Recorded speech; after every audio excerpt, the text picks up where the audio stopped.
tani adalah sebuah profesi di mana seseorang bekerja mengelola lahan milik orang lain. Dan kebanyakan mereka tidak memiliki lahan sama sekali. Profesi ini sering mengarah pada konotasi buruk yang identik dengan kenestapaan. Kehidupan buruh tani nyaris luput dari perhatian. Padahal di dalamnya kerap melahirkan paradoks yang memprihatinkan.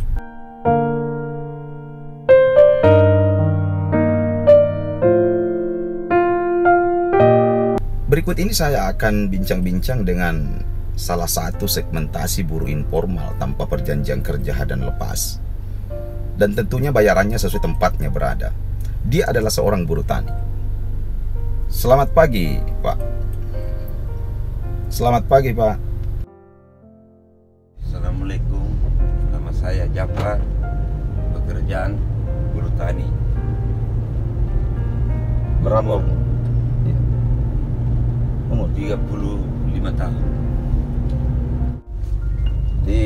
Di umur berapa Pak Japar mulai bertani? Masih kecil. Saya berumur sekitar 16-an tahun. Pak Japar sudah mulai bertani. Iya.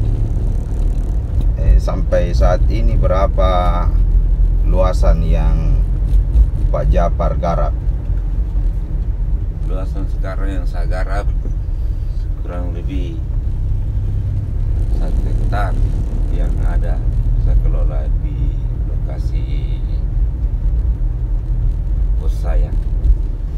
Bukan tanahnya Pak Japar? Bukan.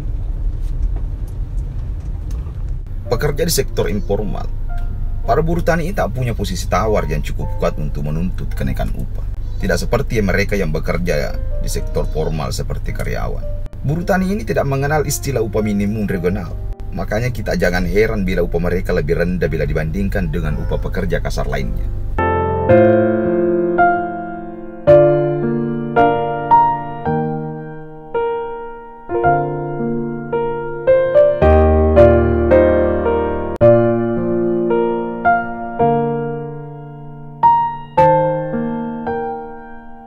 Selama ini hanya menanam horti, kadangkala jadikan sawah. Cuma menggarap tanahnya orang? Iya. Jadi sistem bagi hasil Pak? Persen. Berapa anda kasih Ki? Kalau diratakan penghasilan dalam 1 bulan ya kurang lebih 1,5 juta Pak. Kalau diratakan yang lokasi yang saya kelola selama ini.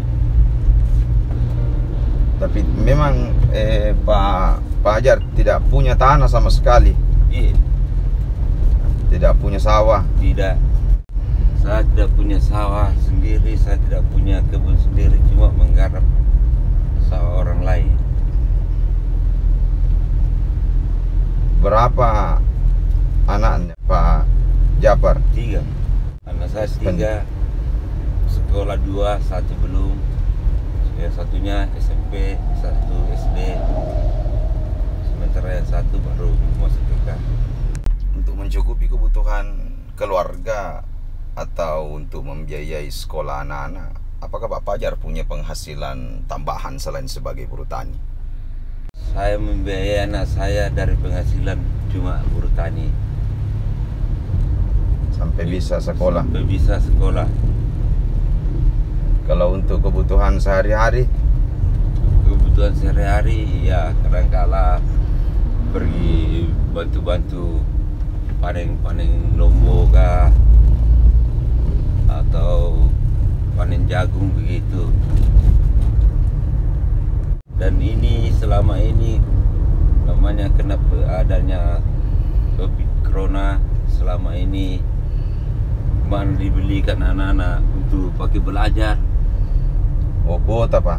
Beli kota, manalah ini dari penghasilan selama ini tidak bisa keluar rumah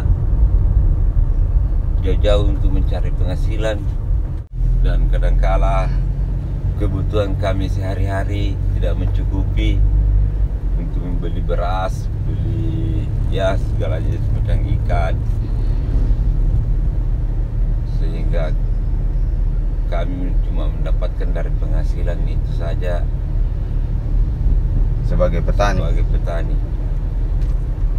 Sebagai buruh tani kita kan hanya mengenal 2 musim tanam. Artinya dalam satu musim tanam itu 6 bulan baru masuk musim tanam berikutnya. Penghasilan Pak Fajar dalam 6 bulan itu berapa banyak? Kami biasa dapat 9 juta Pak. Untuk 6 bulan? Untuk 6 bulan. Kalau dirata-ratakan 1.500.000 per bulan. Iya. 1.500.000 dibagi 30 hari ada 50.000 per hari. Cuma kami dapatkan penghasilan dalam per hari ini itu cuma 50.000 kalau kami hitung per hari. Jadi bagaimana bisa membiayai anak-anak kebutuhan rumah tangga? Kami biasanya di situ cuma mencari macam ngomprot, bantu tetangga-tetangga, semprot padinya, diberi upah, dalam per tangkinya 5.000. Itu pun kadang-kala kalau ada mana lebih biaya anak-anak itu sekolah, beli kota lagi.